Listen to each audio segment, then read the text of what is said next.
Good evening, race fans, and welcome to the Sim Racers Edge Alpha Series presented by ecency.com. We are here today for the Miami Vice 150. We are here at Homestead, Miami Speedway for some great action here today, Rick. My name is Mason Heimbaugh with Team Goon Squad. Excuse me, I'm getting a little bit ahead of myself here with bringing you the action here tonight, 1080p, 60 frames a second. Joined alongside me is Rick Ravon. Rick, welcome up here once again. Thank you. What are we looking forward to here, Rick? Walk me through. Well, Homestead, I'll tell you what, we're looking forward to a good race. That's what we're looking at. 81 degrees. You can see it right there on the screen. 55% humidity, partly cloudy skies. And guess what? This is a transition race. So we're going to go from sun up to sundown. We're going to watch these cars under the lights tonight. Now, if we take a look, here, this is interesting. Take a look at the practice speeds. Lyle Swearingen was at the top of the chart. Butch Davis, who's been struggling lately, had the points lead but lost it, runs in second. Jake Walsh is third. Chris Simard fourth. Nate Siefker, who has won the last 4 races. He's going for 5 wins in a row tonight. He was only 5th quick. I say only, it's still fast, but 25.731. He was 5th quick, so don't know what's going to happen here tonight, but this racetrack does lend itself to some fantastic racing. As we're taking a look right now, that is Chris Simard on the racetrack. I think he's on his warm-up lap. I'm trying to locate him as we speak. Where are you, Chris Simard? Car number 77. There he is.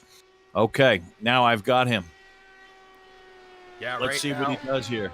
Yeah, right now he's just completed his 2nd lap for qualifying here today, so that is going to be it for the 77 machine for his qualifying times here today. And look on the left-hand side of your screen, and you will see what his best time was for the qualifying session here today with the 25.73, and just behind him, Bentley Glazer, 25.74, just a 1/10 of a second separating, 100th of a second, excuse me, separating these two. That is very, very. Oh wow! Look at that! Right as I tune away from him, Lyle Swearingen, there in the 68 machine, jumping right up at the top of the pole.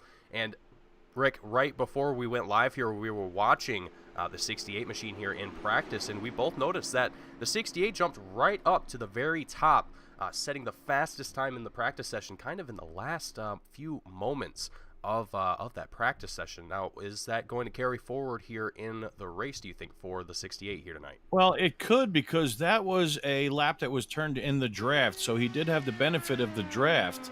As we take a look at our current championship leader, dominator of the season at this point, Nate Siefker in car number 2. Let's see what he can do.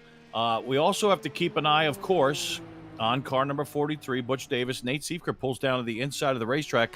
I think his run is done. There's Butch.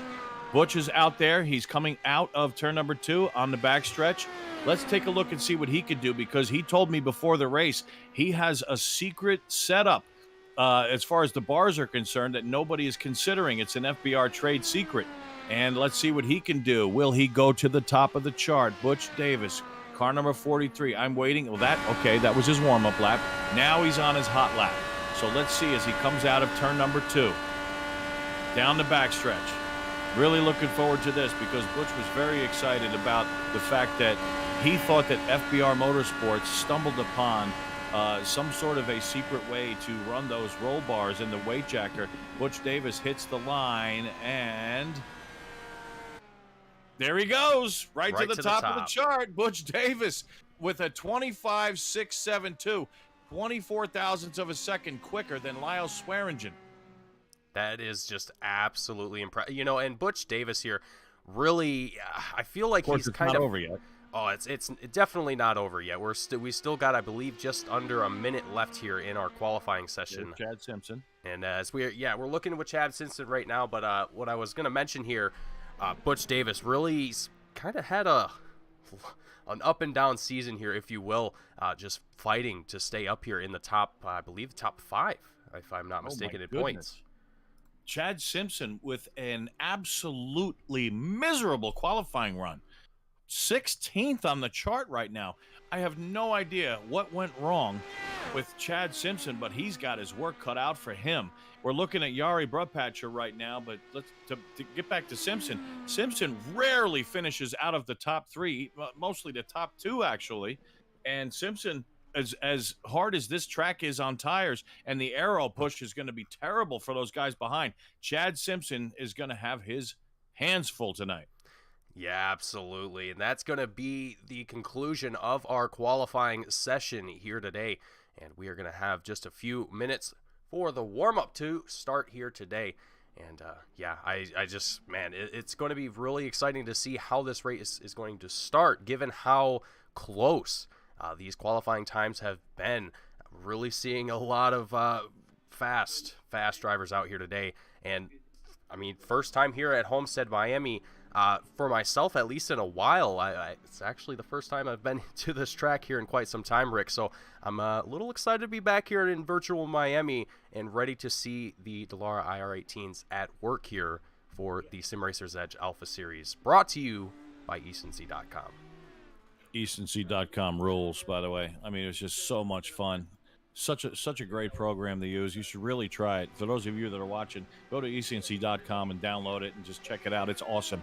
So much fun. But right now, Butch Davis is holding the drivers' meeting, going over some of the fine points. For example, they will be pitting off of turn 3. This is the IndyCar version. They do not pit off turn 4. If a driver tries to pit off at turn 4, even under yellow flag conditions, they will get the black flag.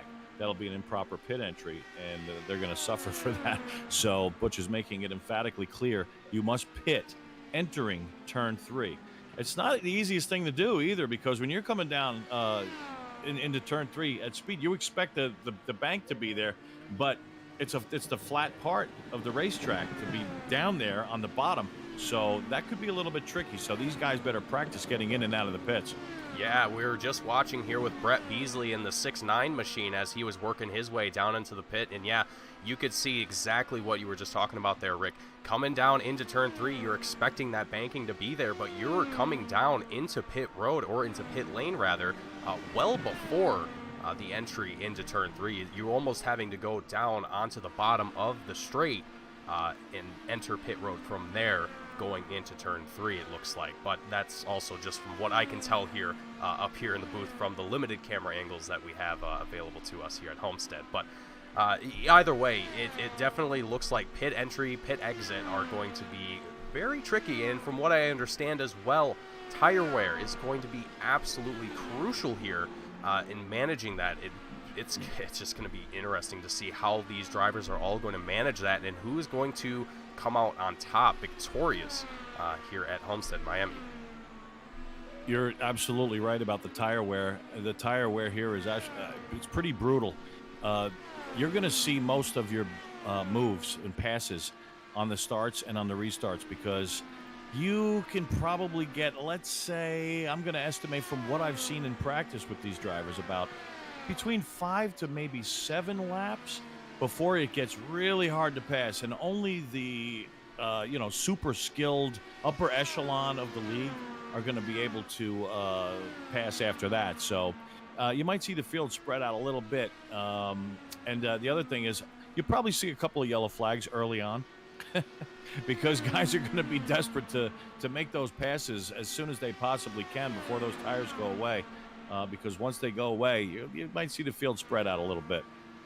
Yeah, and I feel that at the start of any race, especially in these Dallara IR-18s, excuse me, any of these high-speed open-wheel cars, I mean, any high-speed car in general, I mean, the excitement, just the adrenaline that is there at the start of these races, it's always high. You're always a little bit tense depending on the driver that you might be talking to. And yeah, it's just you always kind of see that bumping and banging right out of the gate, because everyone's racing to get to the front. They're trying to get in front of everyone else, get in front of the guy that they've been beating and banging doors with for weeks on end. It's there's a whole conglomerate of emotions, and just it's a great thing. Racing is just it's a sport of passion, and that's just I think that's most of the reason why fans like us come back and enjoy this sport. Oh, most definitely. I mean, as far as sports go, you could talk about baseball and football and basketball and soccer and tennis. I mean, they're all great sports and a lot of fun to watch, but there's nothing like watching an auto race. There really isn't. It's so exciting. The adrenaline rush, the speed, the danger. It's just everything combined into one sport, you know. And those people out there who might say, "Oh, it's just a bunch of cars going around in circles." You have no idea what it takes to not only to drive these cars, but what goes into the preparation and during the race, the pit stops, the yellow flags, the tire wear, the changes to the wings or adjustments to the car. Like everything counts in this great sport, and you just never know how it's going to turn out. There are no guarantees. Like you might see a Mike Tyson fight and say, "Yeah, Tyson's going to win." You watch a race, you don't know who's going to win. You have no idea. Let's take a look now with at the starting grid. Butch Davis on the pole, just like I thought he might be after hearing his excitement during the practice session. Lyle Swearingen's going to start alongside of him in row number 1. Jeffrey Roulette on the inside of row 2. Chris Samard on the outside. You remember him and Nate Seifker a couple of weeks ago battled at Texas, and Chris Samard lost it coming out of the pits after that final pit stop, and that killed his race. Well, he's going to start on the outside of row 2. Bentley Glazer on the inside of row 3. Nate Seifker, your points leader, and the man who's going for 5 wins in a row. He's on the outside of row 3 today. Yari Brubpatcher is going to be inside of row 4. Outside is Jeff Hollingsworth. Then it's going to be Brett Beasley and Carl Burke making his return to the series after a few races. He's been absent. Kevin Young is going to be on the inside of, I lost count, 3, 4, 5. That's row 6. Kevin Young on the outside of row 6 is going to be Jack Turner. And as we scroll down and take a look at the rest of the starting field, you've got Jake Walsh on the inside of row 7, Mark McFadden on the outside. Paul Crumry is back, one of my favorite people in the entire world, patriotic man. I love that man. Mike Grandy Sr. on the outside. Chad Simpson, unbelievable that he had such a bad qualifying run. I'd love to talk to him about that, but I don't think now's the time. Dan Bracington, also from FBR Motorsports. He's going to be starting outside. Jose Phillips, Ernie Ludwig, Ryan Cruz, and Kevin O'Brien. Ryan Cruz, incidentally, says that his race car is handling so much better. It's like night and day. So we're looking for good things out of Ryan Cruz tonight, and that's your starting grid here. Indeed it is for the Miami Vice 150. Rick, I am excited for this race. I really, truly am. 150 laps here at a 1.5 mile oval. It's really great to be back here after a little bit of a break here. We took 2 weeks before this race here from the last race, I believe. Let me actually pull up my notes here and remind myself. Atlanta Motor Speedway was the last time we were back live here on the Team Goon Squad. So, Rick, I'm going to let you take us to green here. Oh, I can't wait. I can't wait. They're already on the main straightaway, and the green flag is out. And we're racing at Miami, Homestead Miami Speedway.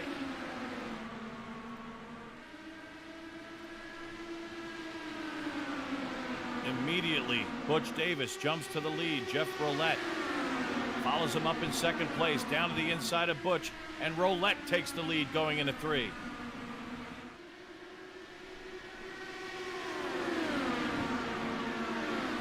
And it's going to be Jeff Roulette who's going to lead the first lap here at Homestead, Miami.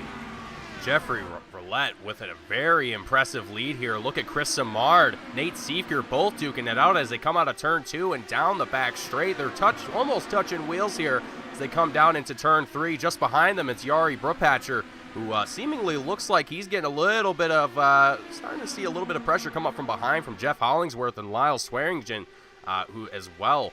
Actually, Lyle down quite a few positions since the start, not quite having the best start to the race here at the Miami Vice 150. We're seeing a great shot here of all the drivers making their way out of turn 2. Great racing that we're seeing. A lot of moves being made throughout the field, but look at Jeff Roulette with the lead. He's got over a half-second lead right now on Butch Davis.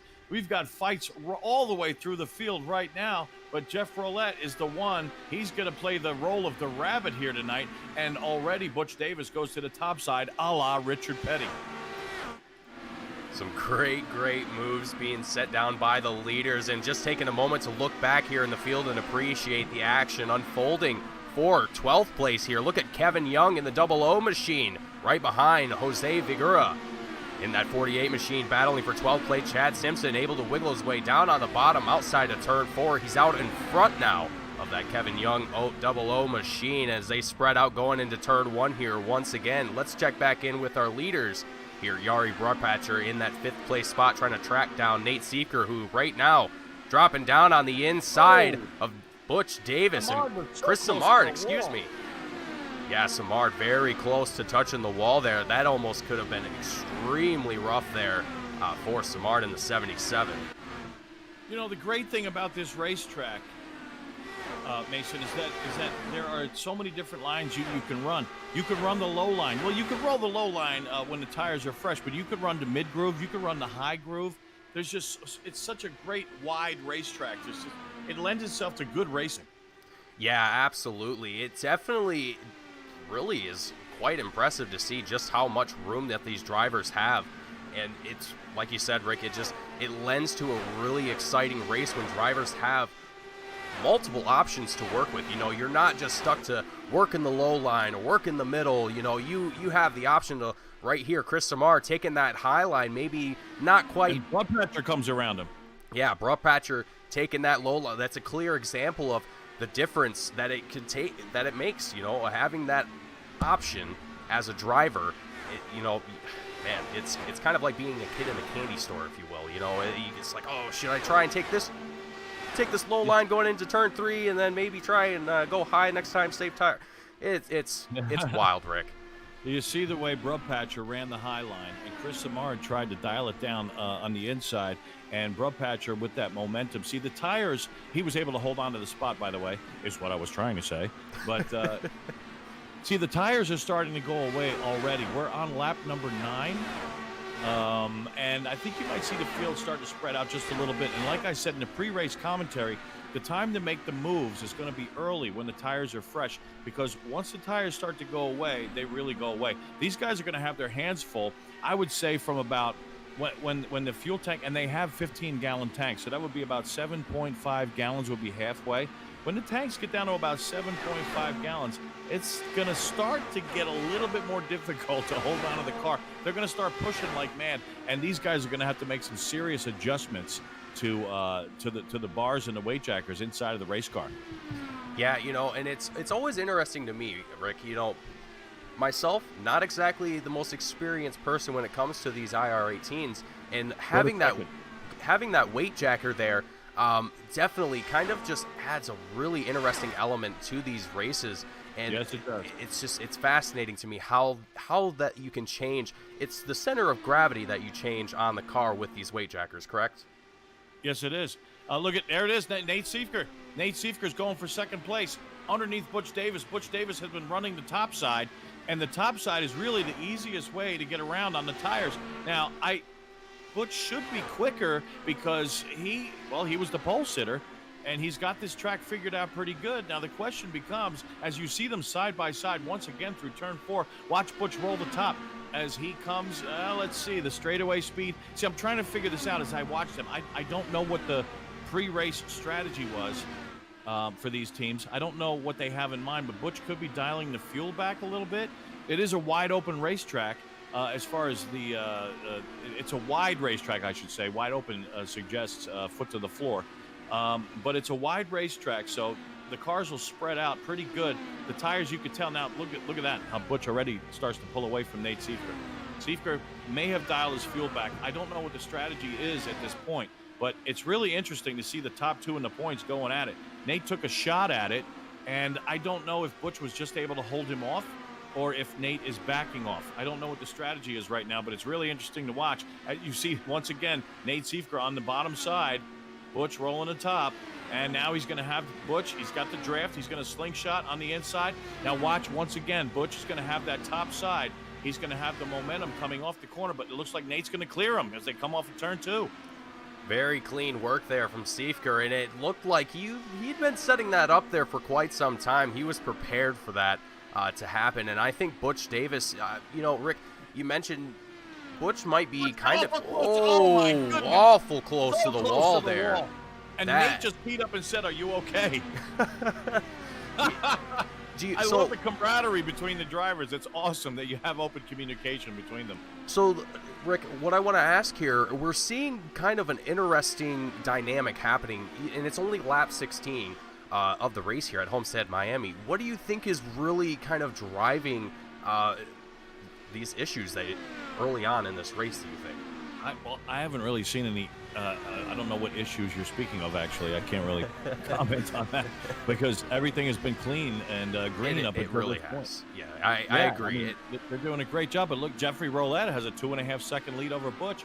Is Jeff is he pushing it, and Butch and Nate are just kind of relaxing with the fuel? I don't know, but oh, look at how close Nate got to the wall there. This is good stuff. Yeah, and that's kind of what I'm interested about here, Rick. I'm wondering how this is going to progress as we go on through the race here. We're seeing these guys slide up towards the top of the racetrack, almost hitting that wall here. And it's only lap 18. It could just be that they're really trying to push here. They're trying to just do all that they can here as early as possible, knowing that pit strategies could be pretty interesting here. Let's go back to 9th place quickly because Chad Simpson and Brett Beasley have been battling. I mean, they're just fighting out, tooth and toenail. Right now, Simpson has the advantage, but Brett Beasley has been challenging him in every corner. And Butch Davis, Nate Seifert, they're also going at it.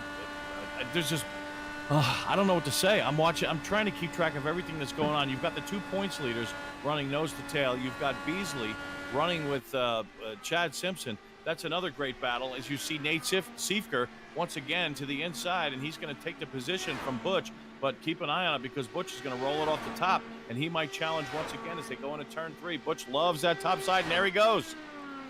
Yeah, Butch is really consistent, staying on that top line here. Really seems to be working here for that 43. Nate Seifert, on the other hand, definitely seems to be favoring that low line, and really this trading back and forth here that we're seeing between these two drivers, I'm just really interested to see who's going to come out on top once you start to see that tire wear come into play. You start to see fuel come into consideration as well. We're seeing really good battles here right now, but Patcher and Samard, 4th and 5th. Yeah, right here is a really good battle here. Patcher swinging it down low on the inside of Chris Samard, taking it down into turn 1. He's going to take it for now, but let's see what happens. The guy on the top side seems to have the advantage coming off the corner. One thing you don't want to do, by the way, and I'm going to point this out, coming off turn 2, you really don't want to be on the inside. You can't get the power down. It kind of flattens out actually before the end of the corner, so it's a very tricky corner. These guys are just going at it back and forth every lap. They're trading positions. Yeah, and we're seeing that throughout the whole field. It looks like right now Chad Simpson, Lyle Swearingen right now as well are duking it out for that 8th place spot as we're still tuned in here with Jari Brupatcher and Chris Samard battling for 4th place at this point in time. And looking right now, it looks like a lot of our leaders here in the top 5 are starting to spread out pretty far here. Looking at the 66 of Jeffrey Rowlett. Yeah, like you said, Rick, towards the beginning, it was almost written in stone that we were going to see these drivers spread out about this point. And let me actually... I thought it was going to happen a lot sooner than this. We're seeing some great battles. Once again, Samard is right there with Brupatcher, and they're side by side. And again, Samard is going to pick up the position. They're really going at it, and despite the tires and despite the aero push, they're just having they're having a great time. They're having a lot of fun fighting with each other right now. Yeah, I know I certainly would be if I was in one of these cars right now. As nervous as I probably would be taking these cars around 200 miles an hour around here at Homestead, Miami. I definitely would be having quite the blast here. It's always a fun time when you're going wheel to wheel with someone going into a turn. But right now, the action for the top 5 and really almost even the top 10 here, pretty calm, pretty well stable at this point in time. Most of the action happening back in looks like for P12 right now. Mike Grandy and Dan Brazington kind of loosely following each other here, as there's about a quarter of a second gap between these two drivers. But right now fuel stints are going to be about 34 to 38 laps. We are just about 10 laps or so if drivers want to extend that to its maximum capacity, but Rick, we've seen it in the past. Drivers have gone above and beyond that fuel Yes, stint indeed. multiple times. So I would not have any doubt in my mind that we're going to see a driver or two stick it out as long as possible. Well, you've got drivers like Butch Davis, like Nate Siefker, like the biggest mover in the field, actually, Chad Simpson. He's moved up 9 spots from his 17th starting spot. He's running in 8th right now. These are guys who are masters, and I mean, when I say masters, that's a massive understatement. They really are fantastic at fuel saving. You'll probably see them get maybe 40 to 41, 42 tops. I know that they're anticipating 35 to 38, but these guys, I don't know how they do it. I mean, I'm a pretty good racer in my own right, but I just can't milk the fuel like these guys do. I don't know how they do it, but I would not be surprised to see those guys get at least 40 laps to a tank. And meanwhile, I want to point something out. Back to the leader, Jeffrey Roulette. Nate Siefker has really figured something out between practice where he wasn't all that impressive. And right now, Nate Siefker has been reeling in Jeffrey Roulette. Remember, Jeffrey Roulette had about a 3-second lead over Butch Davis. Davis and Siefker fought it out. Siefker came on top of that battle, and now Siefker has been reeling in Roulette. Right now, the difference between them is just about 1 second. So he's reeled him in by a couple of seconds. Did Roulette dial the fuel back? We don't know. I can't wait to see when they start to pit. Yeah, and I'm really curious to know here with with pit windows going to be open up here fairly soon, how this is going to shake up here for the points leader Nate Siefker, as he's, like you said, he's closing in on Jeffrey Roulette here pretty intensely. Just about a second flat separates these two drivers at this point in time, and Nate Siefker is just chipping away like an ice sculptor. He's just chipping away at that gap ever so slowly. And I'm curious to see with just about under 6 to 10 laps, we'll say. Place. Fifth quickly. Jeff Hollingsworth, Yari Brubpatcher, side by side. This is a battle for 5th place, and it looks like Brubpatcher has it at the moment, but waiting to see what's going to happen. He's down to the inside once again, and Hollingsworth is going to pick up 5th place. It's good to see Hollingsworth back in his true form, running up there in the top 5.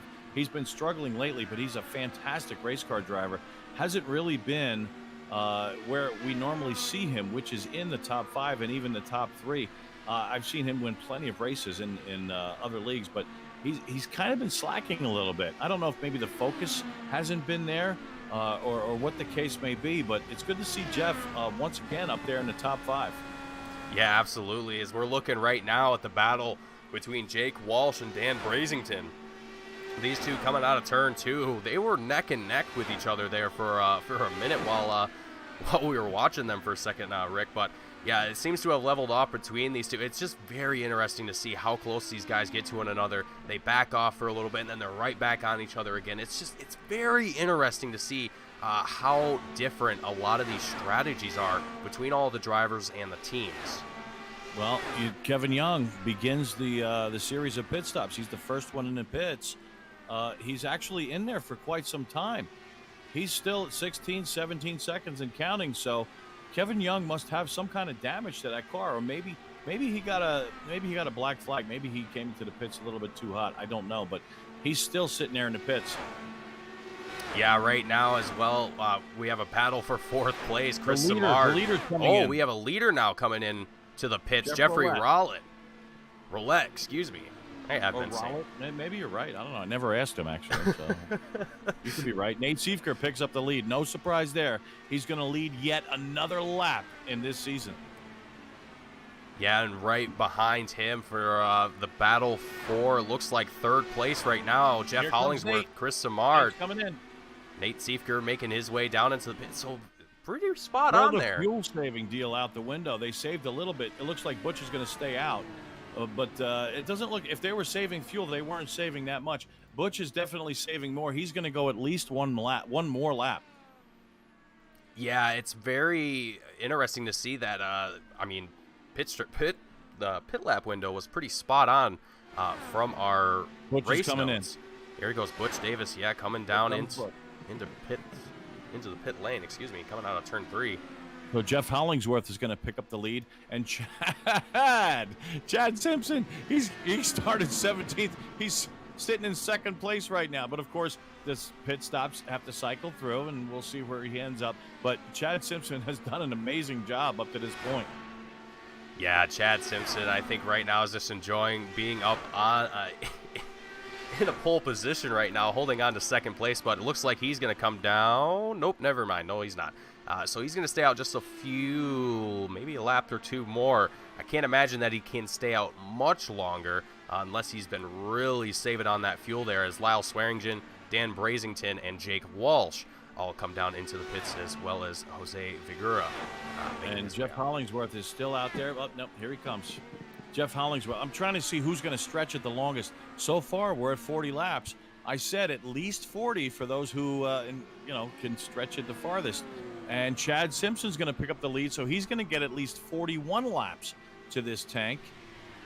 Who's that following him? Let me see. That's Nate Siefker. So Nate Siefker goes a lap down. That's temporary. Nate obviously has the fresher tires. Nate is going to come around Chad Simpson to get his lap back. And when these pit stops cycle out, it's going to be interesting to see if Nate Siefker can pick up the lead, because he's a master at these pit stops. I mean, in and out time, pit in to pit exit. There's not too many people that can do it better than Nate. So we had our leader earlier, who was Jeffrey Roulette. And actually, now that I look at our timing and scoring, Jeffrey Roulette is behind Nate Siefker by 1.2 seconds. So Roulette, who led the race for the first 40 laps, is behind Siefker on the racetrack, and Siefker's going to pick up the lead after all is said and done. Can you believe this? The man is going for 5 wins in a row. He started well back. Well, I would say well back. 6th place. All that aero to deal with. But he was able to work his way up. He had a brilliant pit stop. And Nate Siefker, Chad Simpson in the pits. Let's see. Kevin O'Brien also coming in.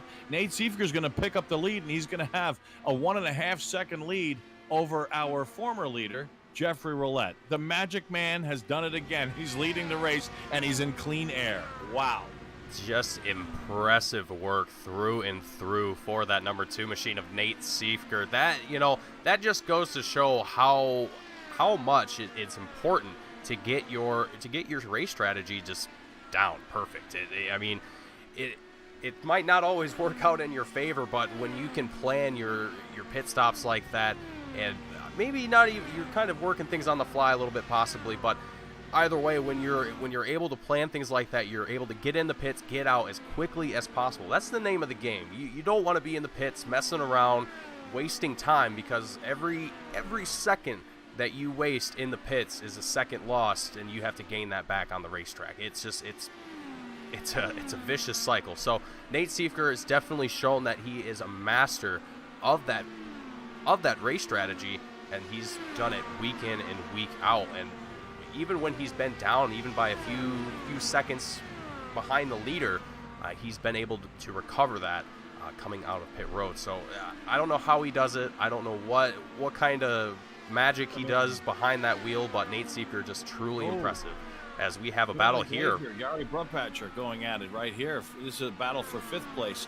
And you see right up against the wall is Bentley Glazer, but just behind them, it looks like Paul Crumry. But Crumry, I'm trying to find, I think he's a lap down. Yeah, something happened to Crumry. He's fallen back quite a bit. Crumry is pretty good on the oval tracks, but for some reason he's fallen back a lap as Brumbatcher and Glazer were going at it. Let's take a look. Butch Davis is running all by himself. He's 1.3 seconds behind Chris Simard, who runs in 3rd. But there's an interesting battle that we're looking at right there. Yeah, Lyle Swearingen that we're looking at, right now, currently in the 68 machine, just behind Jake Walsh in the 33. They were just about wheel to wheel a moment ago, and seem to have stabled out here as we work our way into turn 1 and out of 2 down the back straight here. A lot of our field pretty well spread out here, Rick. I think that a lot of these drivers aren't really going to expect to see themselves stacked up back to one another unless we see a caution come out, which really, with the way this this you race okay, is, man? I am You got the hiccups or something? I am doing fantastic. Okay. But, I just, right now with the way things are going, if anyone's hoping, anyone in this field right now is hoping, to get back up to the lead or, see the top 3 again, it's going to take a caution. We're going to have to see the field get racked back up again.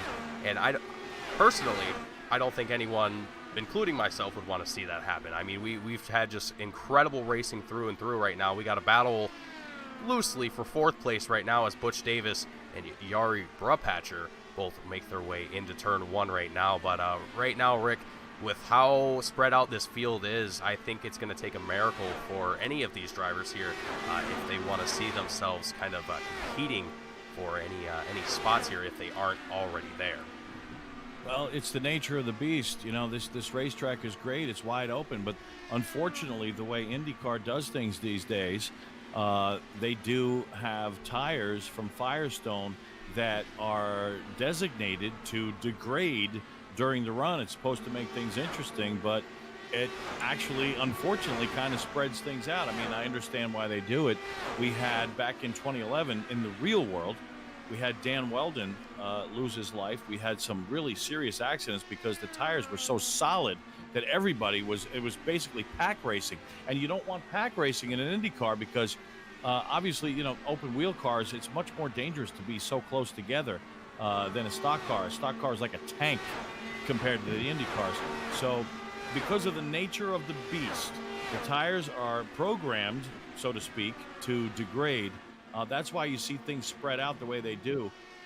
As we're looking at Yari Brupatcher right there, running in 5th place. Let's run down the top 10 as we prepare for sponsor plugs. Nate Seifker's got the lead, and he has a massive 6-second lead over the man that took the lead on the first lap and basically ran away with it early, Jeffrey Roulette. Chris Simard has moved up to 3rd place. Butch Davis, former points leader, is running in 4th. He's 8.6 seconds behind the leader. Yari Brupatcher is in 5th. Bentley Glazer runs in 6th. Jeff Hollingsworth is 7th. Chad Simpson, who started well back in 17th, he runs in 8th place right now. He needs a yellow flag if he expects another podium finish. Dan Bracington runs in 9th place, and Jake Walsh will round out your top 10. The SRE Miami Vice 150 is being brought to you by Ecency.com. Ecency, set it free, be free. And by Sim Motion. If you need to enhance your sim racing experience, try Sim Motion. And of course, it's also brought to you by our badass racers right here at the SRE. SRE, it's the Sim Racer's Edge. Back live as we continue to watch our leader, Nate, I'm going to call him the Magic Man, Seifker. We pointed it out earlier in the broadcast. He's going for 5 wins in a row. Absolutely mind-boggling and unprecedented in the series. I'm looking now. Carl Burke is in the pits. Carl Burke making his return after a few. Oh, no, let's stay with what we're watching right now. Butch Davis is battling side by side with Yari Brupatcher. Brupatcher has been chasing Butch Davis for quite a few laps, and finally Brupatcher comes around and picks up 4th place. So Brupatcher is moving up in the field. Butch Davis still with the outside line. Now has the momentum coming off, and Butch Davis is going to pick up 4th place as they cross the start-finish line to complete lap number 57. Yeah, and Butch Davis here really doing all that he can here to try and get his way up here into the top 3, fighting still with Yari Brupatcher for this 4th place spot here currently. Between Butch Davis and Chris Simard right now is about 1.25 seconds that separates these two drivers. So still a little bit of work ahead of Butch Davis here before he cracks his way back into the top 3 here, which for Butch Davis, I think, being 2nd place in the point standings right now, it's probably crucial for that 43 machine to get up there and hopefully secure at least a podium. I mean, if I remember correctly, we points are distributed to, I believe it is the top 10. You'll have to correct me on that, Rick.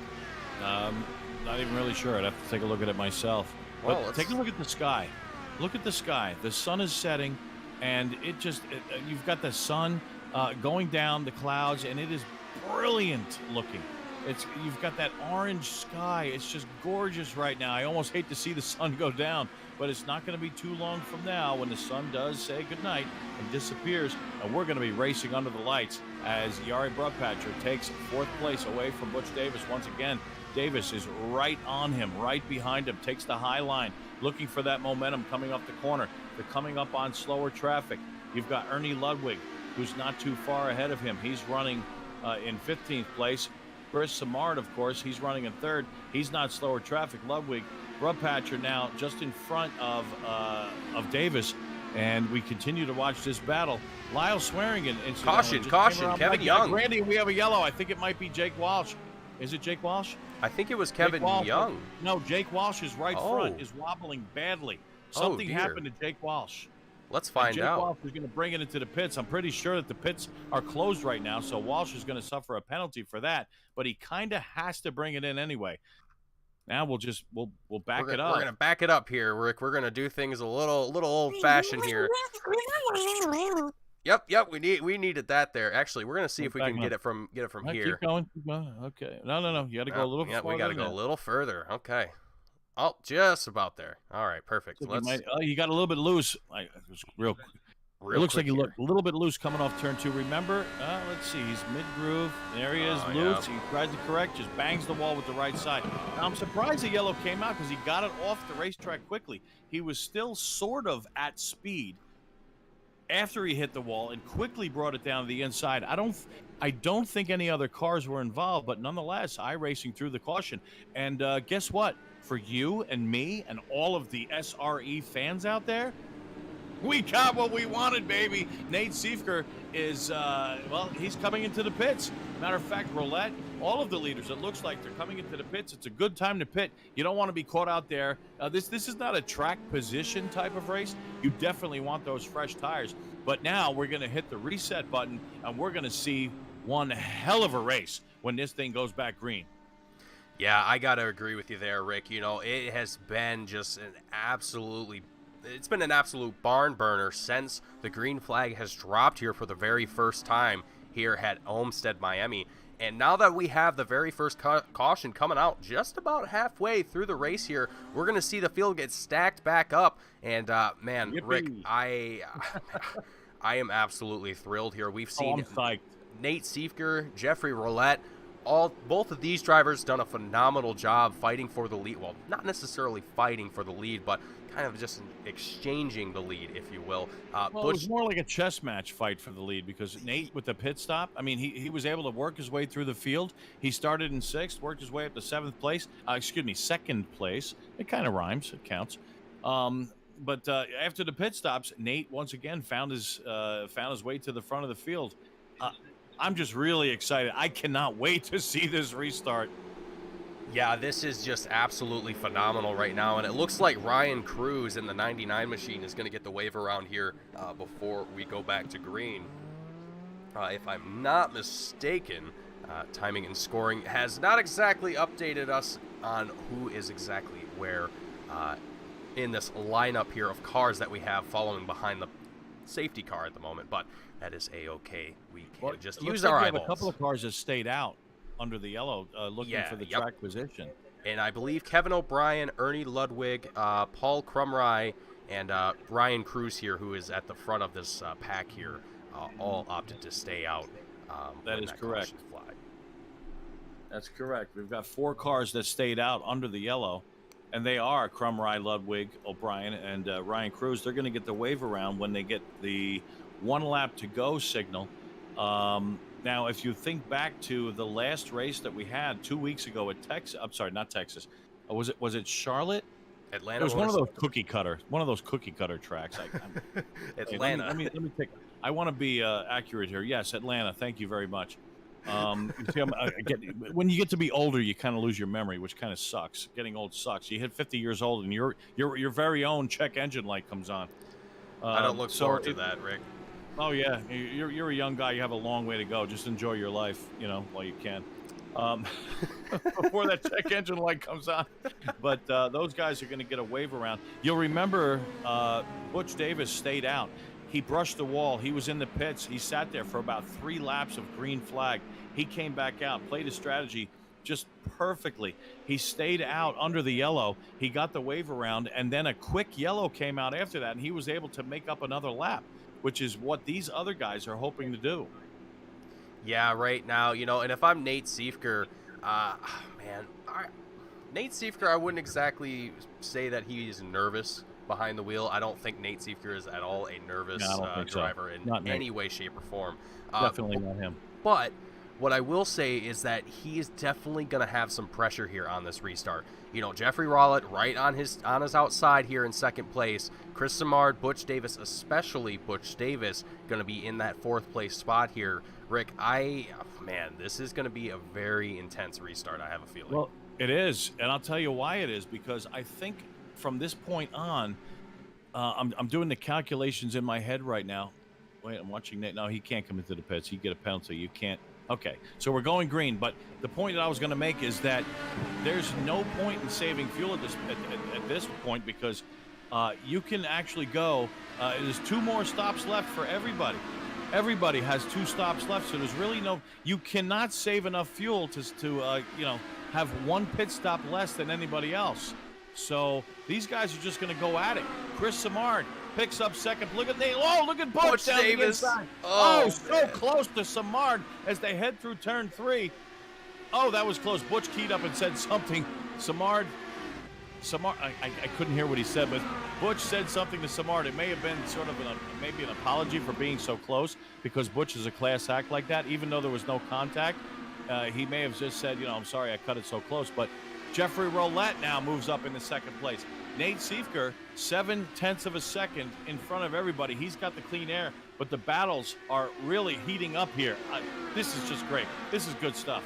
And this is exactly what we were waiting to see, Rick.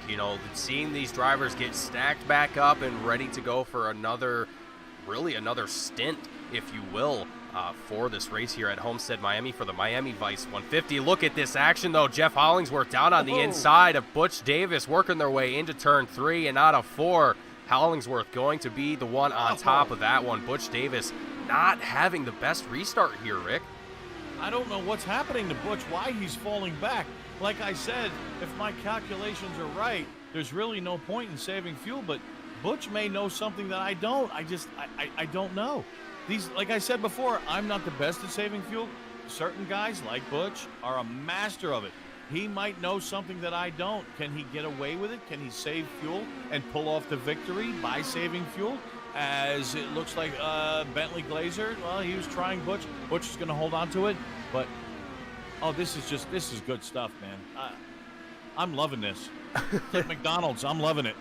Hey, and this is just absolute action-packed through and through. Right now, we're seeing Bentley Glazer, Butch Davis kind of working on each other right now for that 6th place position right now. Butch Davis, I almost feel, Rick, that he might kind of be in a little bit of a conservation mode here as he throws a little bit of a block there. It looks like the Bentley Glazer doesn't quite stick to it, though, as he come out of turn 2 down the back straight. Yeah. Glazer's still going to be down on this inside. Yeah, he definitely did thought about it there. But, yeah, I'm not sure what's going on here for the 43 of Butch Davis. He's definitely holding back, it seems like. I don't think he's definitely given it all he's got here. Nate Siefker is just running away with this right now. He's got a full 2.5 seconds over Jeff Rowlett. Chris Simard runs in 3rd place.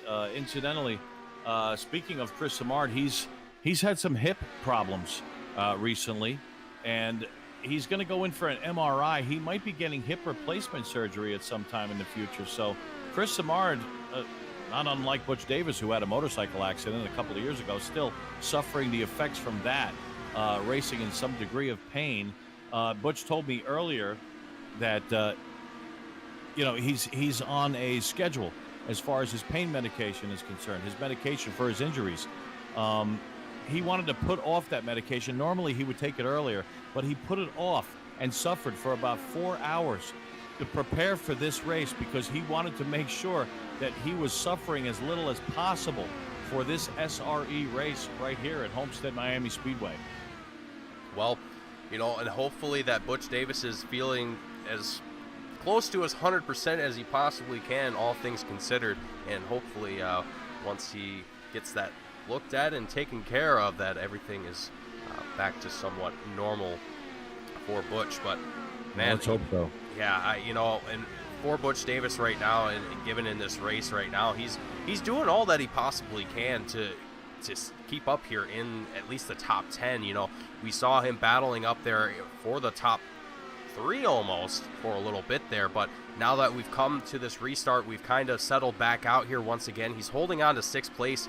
I'm very curious to see where he's going to find himself once we kind of get a little bit further into this next fuel stint.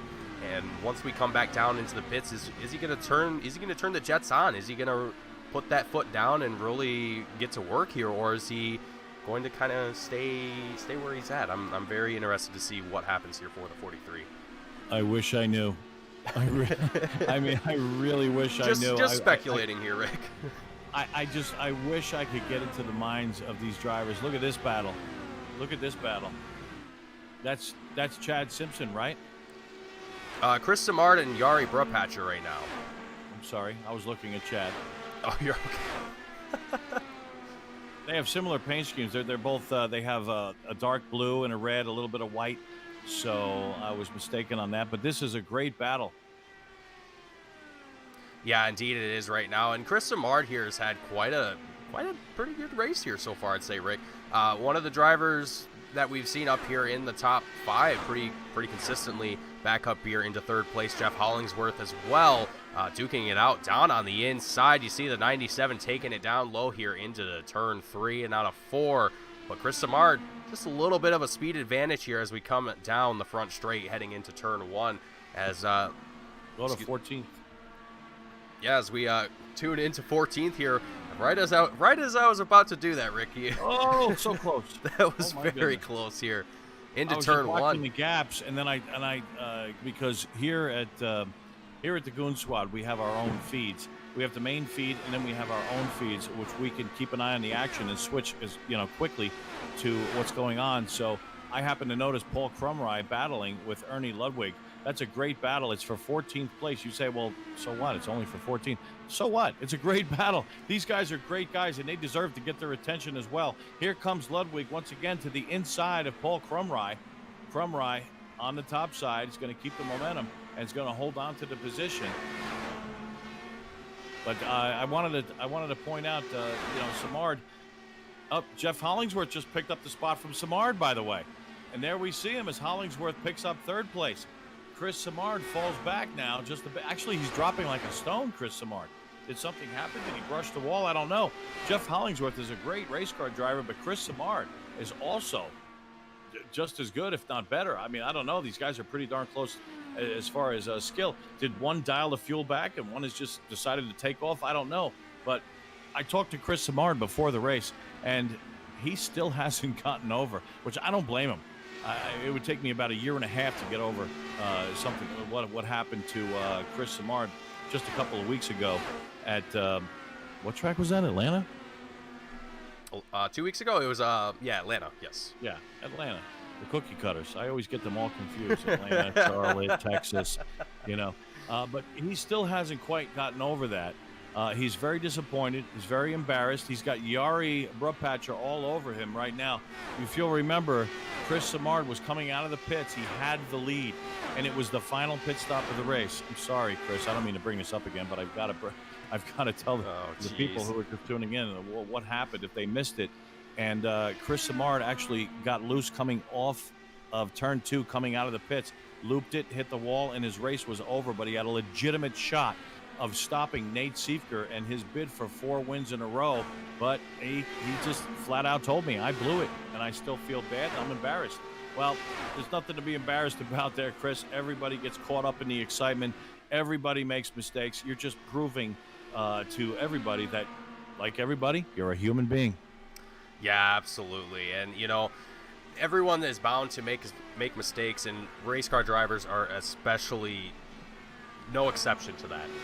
You know, and it's just in races, it's amplified when you make those mistakes. You know, it's not like football, you know, where you throw an interception. Okay, maybe you had a turnover, bummer, but you can come back and you can try again.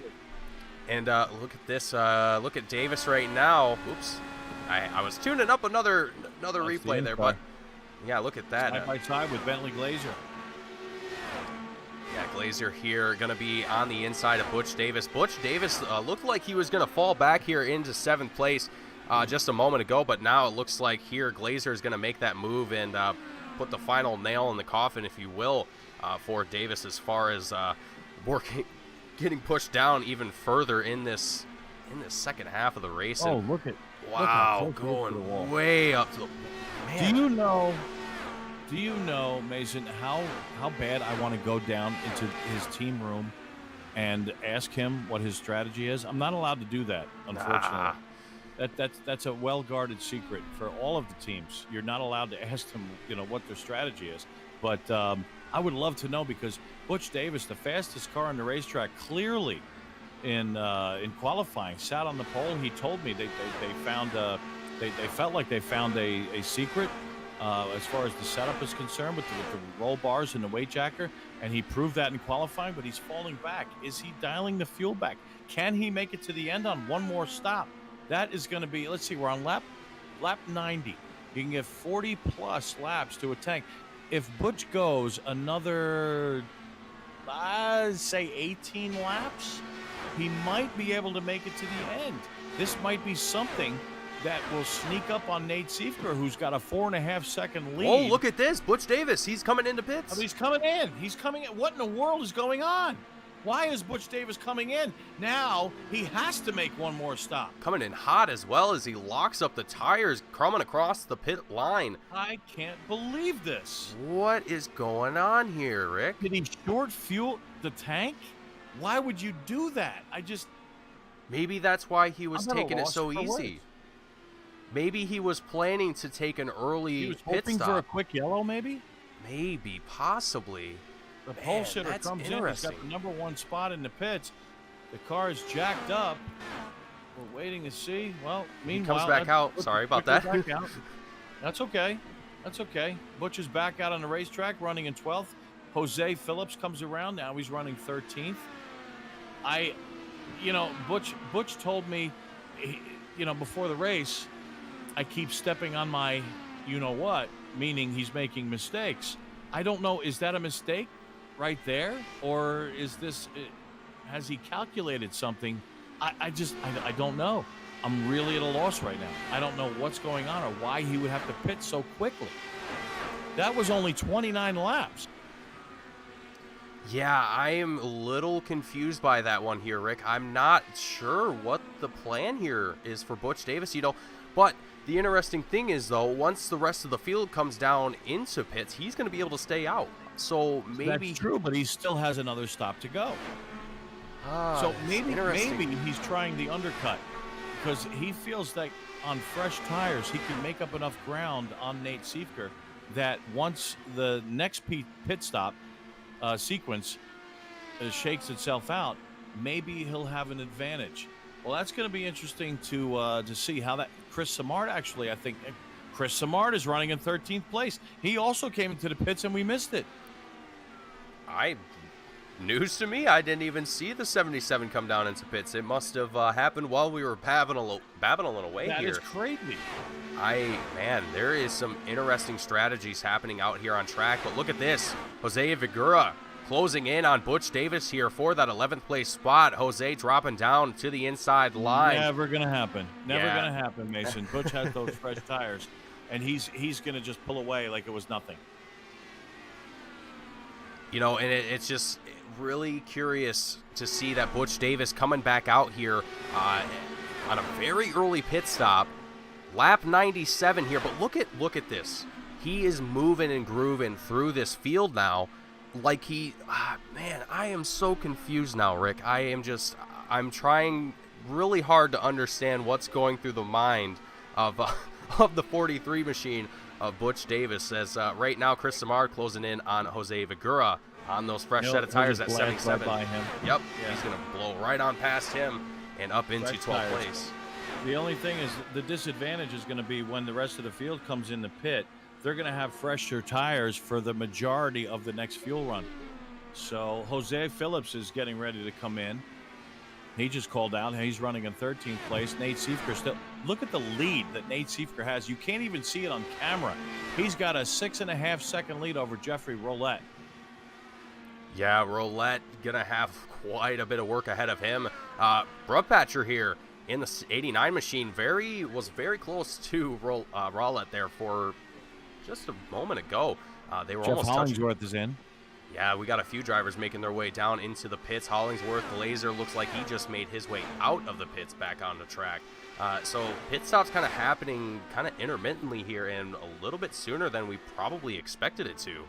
35, 36 laps. You know, I told you after that last yellow flag ended that everybody has 2 stops to go.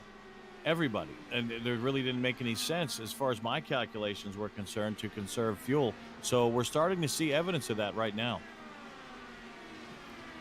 Yeah, you know, and it's nobody's conserving is my point. Yeah, and it's really interesting to see how these guys are pushing right now. You know, coming in early, trying to just get back out.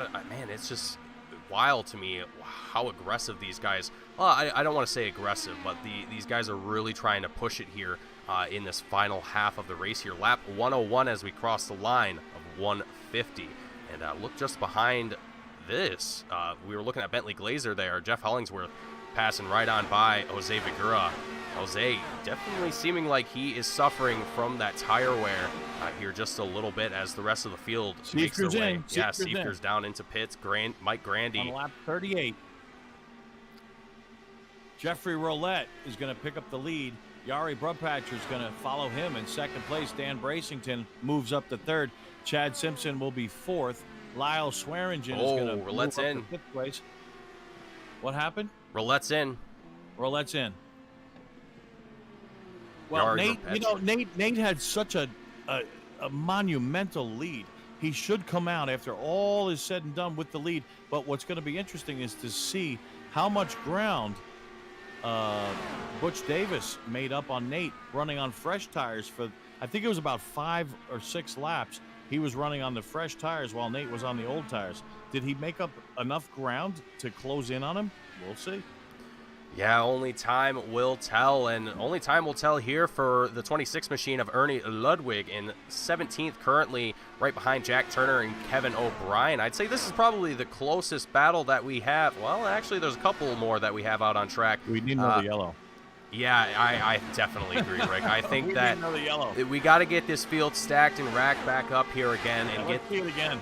Yeah, let's have this happen here one more time. Slides the car coming into the pits.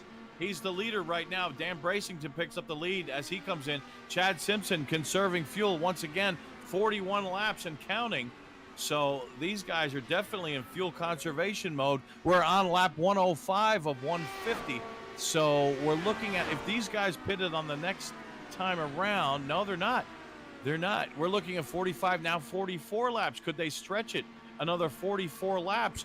Could they make it to the end of the race? Chad Simpson now picks up the lead. Simpson's got the lead. Could he stretch it and just, this could be his final stop. He could be in the catbird seat. Yeah, with way things are looking right now, Chad Simpson might be able to use this as his very last pit stop. Here he goes. He's going to take it around one more. Yeah, Rick, I think you hit the nail right on that head here. Boy. He's definitely looking to... Oh, the yellow's out! Who is it? Who is it? Is it Bracington? I'm watching Jose Bracington. Vigura? No, oh, it's Jose. It's Jose Phillips. Oh, boy. Oh, boy. Let's see what happens here for Mr. Jose Phillips coming into the pits right now, but... Oh, I see what happened. We're going to look at the replay. You're looking at it right now. Jose Phillips was coming into the pits, and this was part of the problem that I mentioned earlier. You get on the flat part of the racetrack. You're used to the banking of the racetrack. He's trying to get to the bottom, can't get down there because it's flat. Went in there a little too hot, and there goes the back end. It comes around in the grass, and there's another car on the outside of the wall. You can see it right there. Can we see who that is? Just skip one car forward. Let's see here. Mark McFadden. McFadden, excuse me. Mark McFadden. Mark McFadden also got it into the wall. Let's see if we can see that from his perspective here.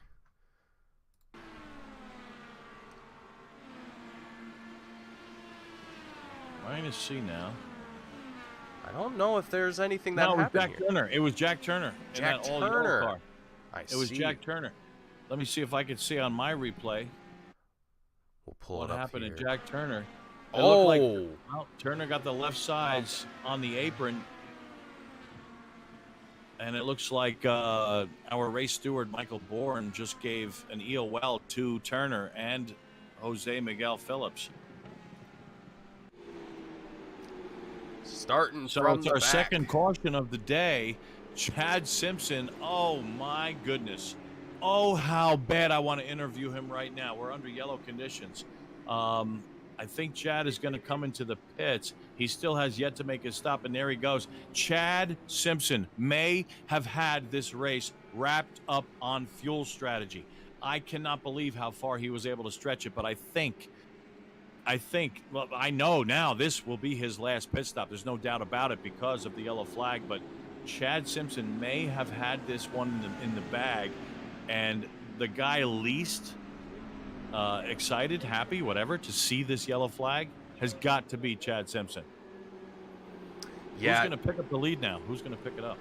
That's what I am looking for right now. I think there are a handful of drivers, actually, that are going to catch the wave around. Let me verify that here in just a second. We're trying to get a good angle of the field here and seeing exactly where everyone is at this point in time. And I'm looking at a bunch of cars that are a lap down just behind the pace car. You've got Yari Brubpatcher, he's running in 9th. Mike Grandy is 11th. Ryan Cruz is 17th. Mark McFadden is running in 12th. 13th place just behind him, Ernie Ludwig. Then it's Jake Walsh in 18th place. Chad Simpson looks like he might be in the lead. So he may have already, you know what? It's very hard to keep up with everything that's going on, but Chad Simpson may have been making his pit stop just as that yellow flag came out. And that may be why Chad Simpson is leading this race. Can you believe this? How great is that strategy by Chad Simpson? An underdog move. What a way to come out to the top of the field here. And looking at timing and scoring, up 16 spots in total. And yeah, that is going to be Chad Simpson at the front of the field. Wow. What? So Chad Simpson's going to line up behind the pace car. Wow. What other way could you possibly think of, Rick, to possibly be essentially handed the lead in a race like this? Let me tell you something. Chad Simpson is going to be tough to beat now. I mean, really, really, really tough to beat because he's got the lead. He's in clean air. When the green comes out, Chad is going to have. I'm sorry, I'm listening to the chatter right now. Chad is going to have. He's going to be the first one to get on the gas, so he's probably going to pull out at least a second on second place Lyle Swearingen, and then of course the arrow is going to kick in. Will Swearingen be able to run him down? It's doubtful, very doubtful. Butch Davis actually might be the only one on the racetrack right now because he doesn't have to conserve anymore. He might be the one to run down Chad Simpson, but Chad Simpson has just taken over this race, and the man that's going for 5 wins in a row has really, really hit a snag in that bid for that 5 in a row. Green flag is back out. Here we go. Let's see what happens. Chad Simpson's got the lead. He does not get the greatest jump on Lyle Swearingen. Swearingen right there, and he's got Butch Davis behind him. Butch Davis is not letting him go anywhere. Davis to the inside, also on fairly fresh tires. And look at this.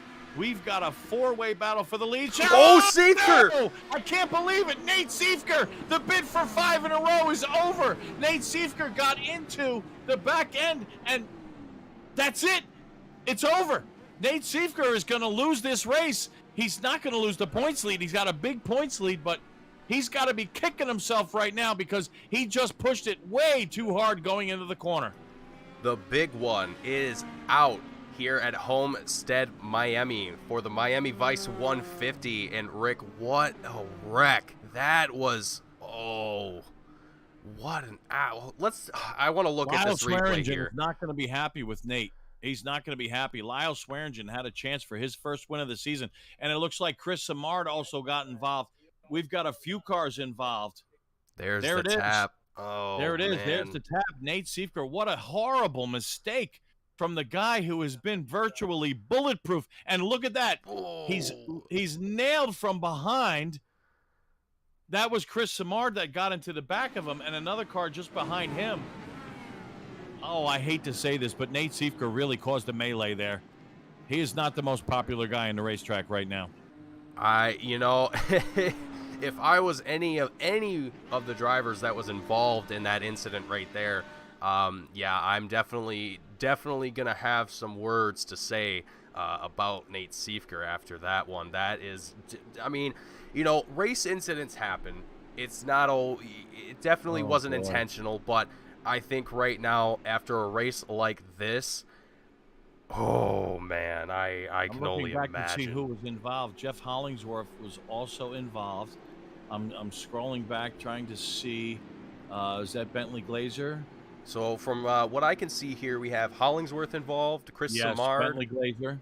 Yep, Glazer, Swearingen, Ernie Ludwig, Jose Vigura, and I believe that is it for drivers involved in that incident there. I just can't believe it. I mean, what a turn of events.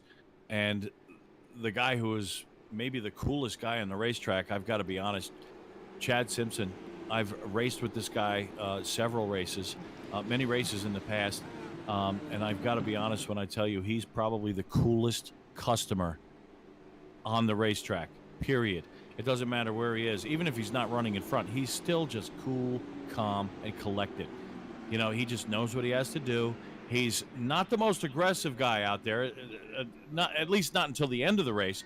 He just does what he does, and he finishes well.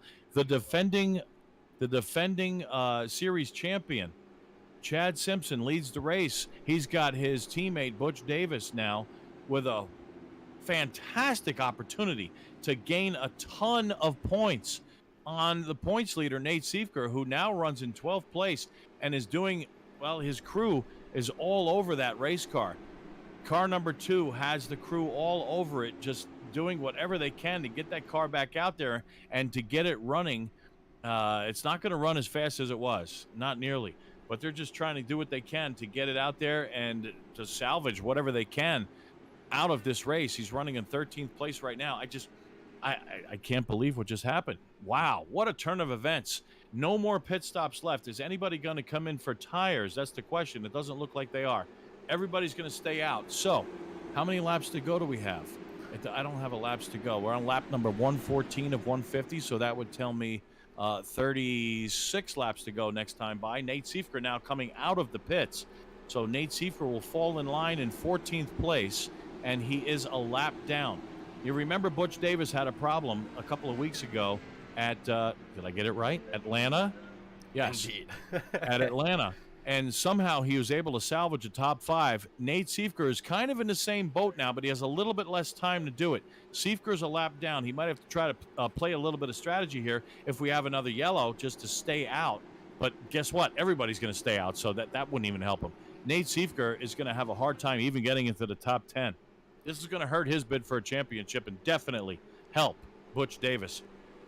Yeah, Davis definitely going to be probably pretty happy about this one here at the moment. No doubt. And right now, No doubt. Chad Simpson as well also going to be pretty enthused about this as he currently sits 3rd in the point standings. And right now, looking at the point standings, only separated by 5 points from Butch Davis in that 2nd place spot. Can you put that graphic up?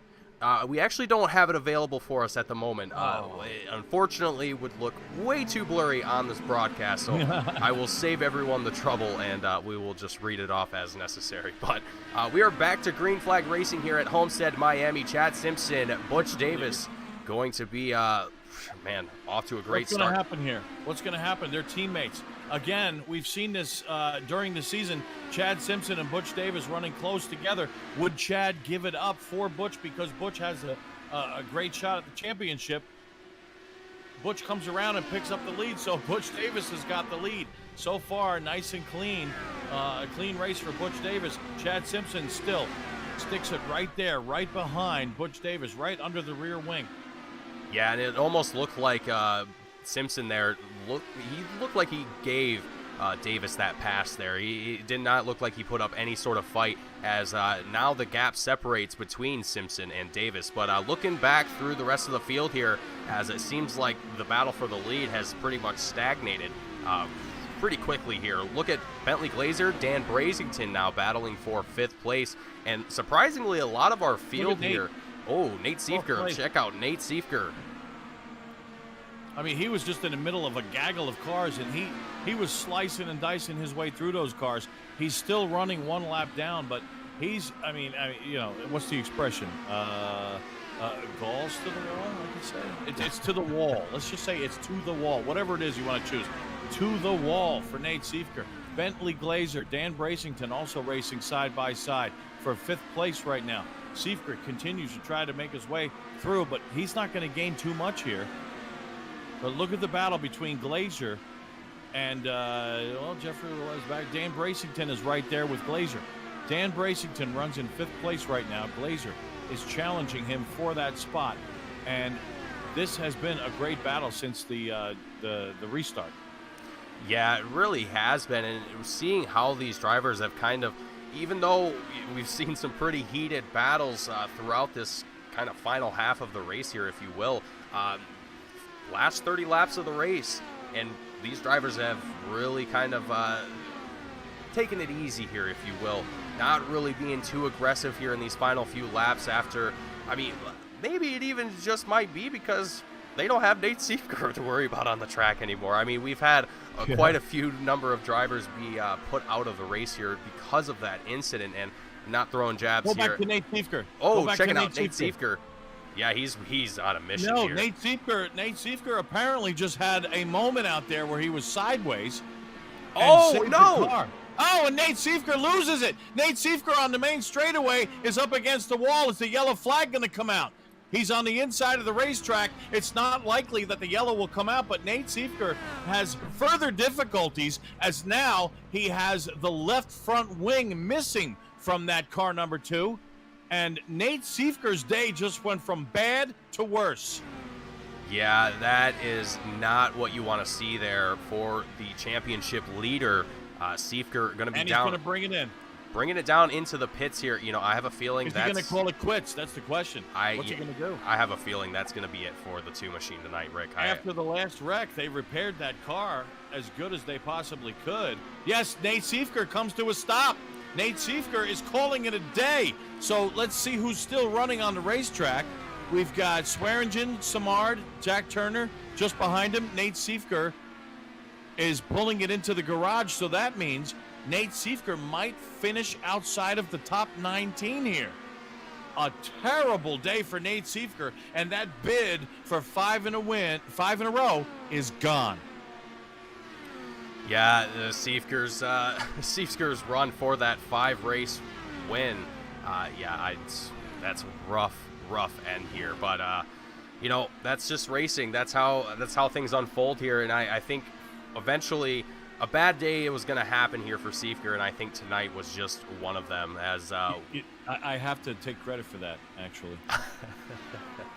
You're not going to believe what I'm about to tell you. I had a conversation with Nate Siefker before the race, and I almost feel bad, but I really don't believe in jinxes. But I thought it was funny to point out to him something that I used to do to him in a separate league we used to run together, particularly on the road courses. I used to tell him, hey, Nate, congratulations on your win tonight, even before the race. because he was so darn fast on the road courses. And, of course, he'd go on to win. So I started doing that here in SRE. The last few races, I would say, hey, Nate, congratulations on your win tonight. Kind of hoping that it would kind of throw him off his game a little bit, just to, just for fun. But he just kept winning and winning and winning. So tonight, oh boy, I actually feel bad about this now. No, I don't believe in jinxes. No, there's no way this could be true. But I went down into his team room, into the Team Voodoo room. That's the name of the team. And I said, you know what, Nate? I'm not going to tell you congratulations on the win anymore. I'm going to say good job on wrecking. And he said, that doesn't matter. I'm still going to go out there and win. Just being funny, just being confident, just being Nate Siefker. But he actually did wreck. I can't believe it. So did I actually have a part in jinxing him? I can't imagine that's true. But we've got a great battle on the racetrack. What are we looking at here? We got Mark McFadden in ninth place right now as he goes 3 wide. Paul Crumry, Ernie Ludwig as well involved here as they go into turn 1. McFadden dropping down to the back of this 3-pack here right behind. Oh, excuse me, I got all those names mixed up there. My apologies. Paul Crumry is in front of him here as he drops down to the inside going into turn 3 on the inside of that 15 machine. Beautiful orange and black car. You really can't miss him out there on the racetrack. It's brilliantly painted. And I just want to say to Nate Siefker, if you believe in jinxes, my man, I am sorry. Well, hopefully that we didn't have too much to do with that for that commentator's curse that we love to call it. But right now, a lot of our field pretty stable here. But let's run through our top 10 real quick, really just to give a lot of the drivers here that are still on this lead lap, well, just a little bit of TV time here. Butch Davis going to be taking the lead here at this point in time in that 43 machine. Butch has really had quite the work ahead of him here tonight. When Chad it's your Simpson, day, it's your day, right? Absolutely. Chad Simpson in that second place spot in the 42 machine, up 15 spots from the start of the race here today. Yari Brupatcher taking that third place spot here currently. Mike Grandy Sr. in fourth place, up 12 spots from the start of today's race here today as well. So Mike Grandy also doing quite the job here, as well as Dan Brazington, who's up 13 spots from the start of the race here tonight in that 29 machine. Bentley Glazer sitting in 6th place. Jeffrey Rollett in 7th. Paul Crumry in that 8th place spot. Mark McFadden in the 9th place spot. And Ernie Ludwig in the 10th place spot, rounding out your top 10 here tonight with 18 laps left to go. Majority of our field here is pretty well spread out, pretty stable here at this point in time. Not a whole lot of fighting happening out on track at this moment. I mean, a lot of distance is separating this field right now between Butch Davis, Chad Simpson. About 3/4 of a second separate those two drivers, Yari Brupatcher and Chad Simpson. Nearly a second separates them. So, Brick, with 17 laps left to go here as we cross the line, I'm almost half expecting. Well, you mentioned that we still should have one final stop here for tires. Is that correct? I don't think so. I mean, lap 134, I don't think they're going to stop for tires. It's all about track position at this point. I was actually scanning through the Discord channel looking for Nate so we could get an interview with him, but Nate Siefker has left the building. Well, this might be a good time, actually, to get in our commercials. We haven't got a commercial in today. We got a sponsor plug, but maybe it's a good time to go to commercials as we watch Butch Davis leading the race over his teammate Chad Simpson, second place, 0.8 of a second back. Yari Brupatcher runs in third, Grandy's fourth, and Dan Bracington is fifth. You're watching the SRE Miami Vice 150 from Homestead, Miami Speedway. Decency, okay. Decency, it's great. I'm having a blast driving around. Yeah, that was a fast lap. Hey, Jeff. Yeah? What are you doing, man? I'm just writing a quick post to the Need for Speed community on decency. A what for who community? The Need for Speed community. It's the community on Hive that's all about racing. How do I get into this? Just go to decency.com, sign up for an account, and download the app. Dude, that's really cool. But now you gotta go. Yeah, I'm on there every day. No. I mean, go, man. Go. Okay, let's go.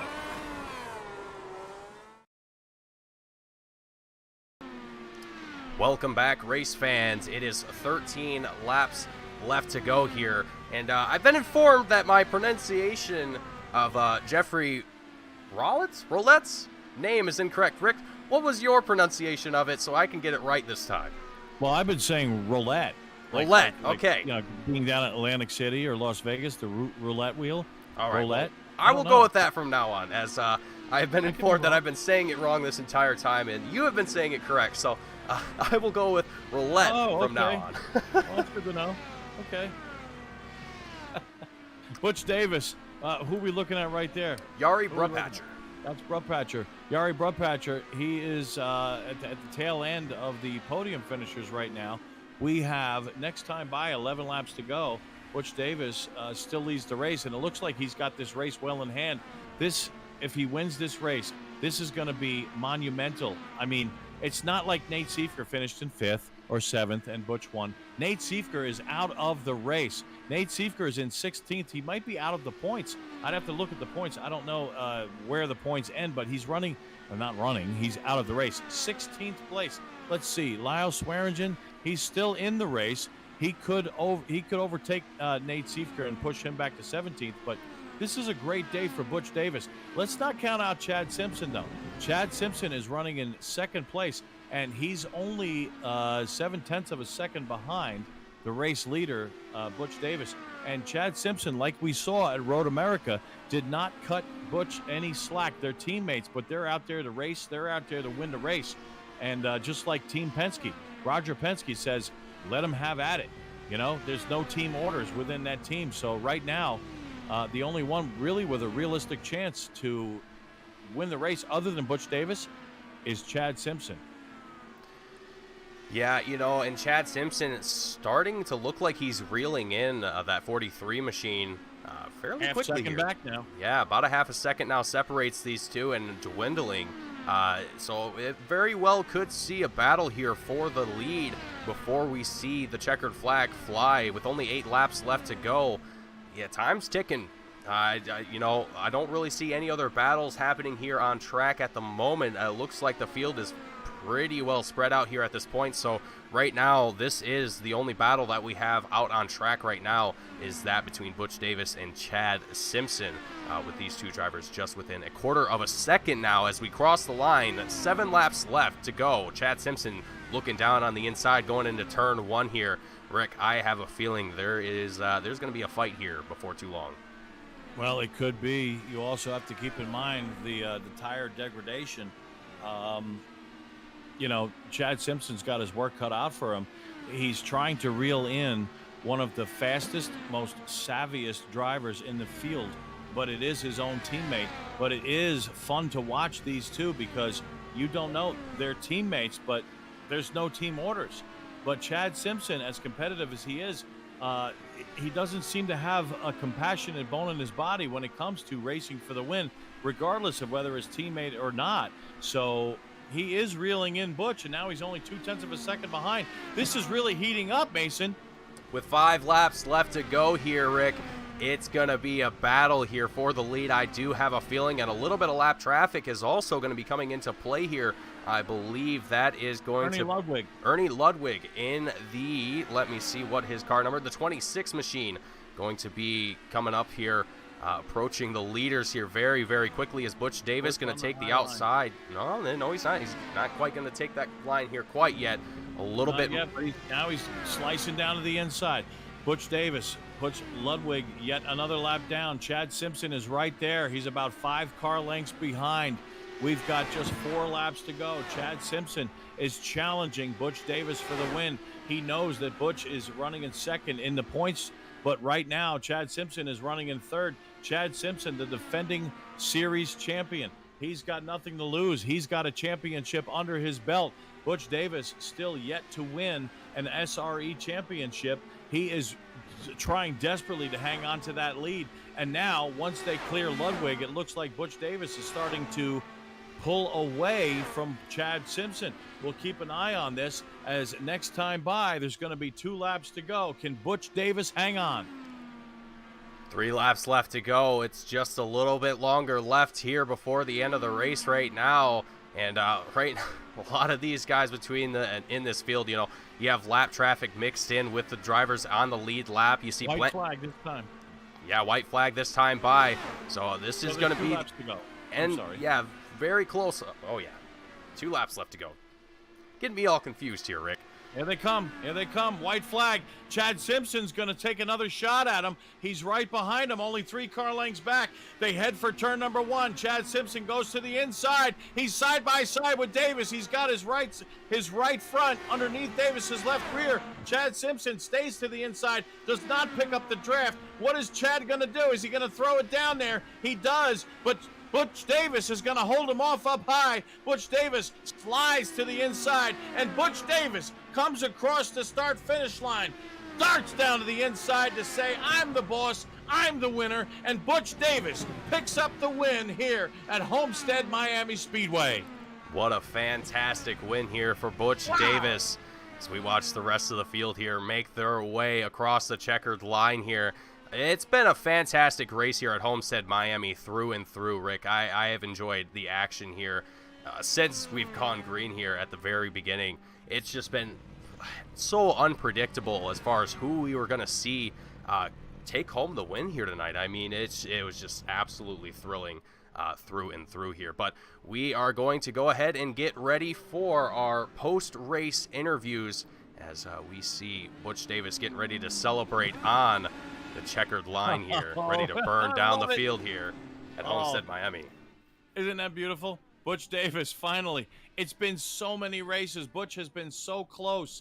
Butch Davis won the first race of the season. Then he had to wait another 4 races before he won again. That was at Pocono. And now, Nate Siefker, after dominating the last 4 races, Butch Davis has just had such terrible luck. And he's also made his own bad luck in a couple of those races. Finally brings it back to winner's circle. We've only had 3 winners this season. Butch Davis and Nate Siefker has dominated. Lyle Swearingen got his win in Iowa. But tonight, once again, Butch Davis brings it back to victory lane. Whew. Man. And that was Butch, by the way. We actually got him down here. I've got a microphone sticking in his helmet. Wait, he takes the helmet off. Okay, still sitting in his car. I can't wait to talk to you about this one, Butch. Tell us about your race. That was incredible. How did you pull this one off? Sheer dumb luck. Thought we were looking good, qualified on pole, and just absolutely got obliterated on the start. Yeah, what happened there? It's just being in the lead is not the spot to be. But you had the clean air. We thought you'd run away. Yeah, but the problem is that the tires, especially when they're fresh, you can get through turn 1 really, really well, even tucked up. You get that massive runoff of 2, and you can just blow right by the leader. And that's what happened. And from there, I struggled all race long finding a bar and jacker setting that I liked. I still don't think I really found something I liked, but we got lucky with the yellow flags, put us back in position to take the lead, and I stole one from Chad tonight. Well, yeah, I guess you did. I mean, Chad had the lead, and you guys were on relatively fresh tires at that last restart. We knew that you both could make it to the end of the race. What was the conversation between you and Chad? I mean, I don't think there were team orders because I know that FBR doesn't do that. Were you guys just racing it out? Oh yeah, kind of the same deal as the original start of the race. That second car in line is just going to get the run and be able to blow by the leader. So Chad kind of seeded the fact that I was going to get the run on him. And from there, it was kind of playing the teammate role where I could have thrown dirty air on his car and kind of screwed him up. But I gave him the bottom lane. That's where he was comfortable at. I was a little more comfortable a lane higher. So that just worked out for us to kind of stay in position. And, Yari did a hell of a job tonight. Kudos to him on a P3. We had a little bit of side-by-side battle for a bit. And yeah, he If I had doors, he would have blown them off earlier. Yeah. Well, Nate Siefker's now, Butch, he's right here with you. Obviously, we're looking at your race car, but live. Well, there's Nate Siefker. He's congratulating Butch Davis on a great win. Nate Siefker obviously disappointed. We bring Nate now into the conversation. Nate, what in the world happened out there? It looked like you just pushed up coming off the corner. Was that just a big mistake on your part? No, I was running fourth, and there's a 3-car FBR wall of air that was pushing on me. Yeah, Butch was on the bottom, Chad was in the middle, Lyle was on the top. I tracked up because I was clear, and last second I got the high call. For some reason, Lyle was like 10-mile-an-hour slower off the top than everybody else for some reason, so I don't know why. And yeah, I was super late call, and I had nowhere to. I couldn't lift off any more than I did to keep it off of him, so it's one of those deals, I guess. That yellow happened in a 3-lap window where that really, really hurt my race. If the yellow comes out in any other laps, that race is as good as gone. So. Well, that's too bad. I mean, you were going for 5 wins in a row, unprecedented, and it's so super impressive. What was the mood right after it happened? Because you disappeared from the chat. I wanted to grab you for an interview, but you left. I mean, it wasn't too pleasant, when you have the race in that controlled Yeah. manner. It's literally it unravels itself in 10 minutes due to an incident that was unforced to cause a yellow, and then just not getting the best pit stop. The way it was with the yellow way it came out, pace car was really weird, and we had a lap car, so I didn't get the chance to pass Chad at all and Lyle, and then we had the incident, of course, where a late call out with Lyle lifting off the throttle on the top caused that. If Lyle doesn't lift off the top, we keep going. I think I get by those two. I think I have a chance to challenge Chad there in that stage of the race. But it's what it is. It sucks knowing you're gonna miss a race coming up here for the 500. That's You're right. trying to cushion. That's right. Well, So go ahead. So yeah, it just sucks because we were, planning on just using that drop week as a big buffer and then having Daytona in there. But now we're gonna definitely have a race that we crashed out as a drop, which isn't good. So that shows up on the points. So we just gotta win more. I guess start the streak again. I guess. Well, for you and your fans, let's hope that you do. Obviously, the fans out there were watching when you came into the pits. You came out. There was a lot of damage on the car. You went back out. One more question I have for you before we bring second place Chad Simpson in. You went back out there. You started running pretty good. You started sort of carving your way up through. There were back markers, but the car seemed to be handling okay. And then all of a sudden, you got sideways. What happened? The car's a hunk of junk the entire time. It was not very fun to drive.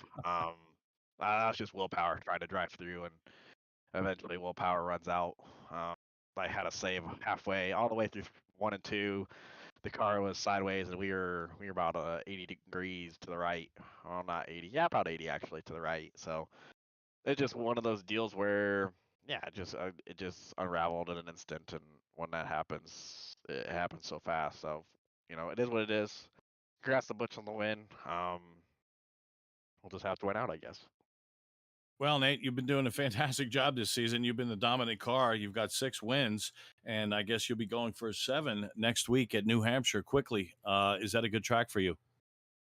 No, but we'll try to make it a good track, I guess. No. All right, Nate. Well, thanks for coming down here in the victory lane. Congratulating Butch on the win, and wish you the best next week at New Hampshire. Thank you.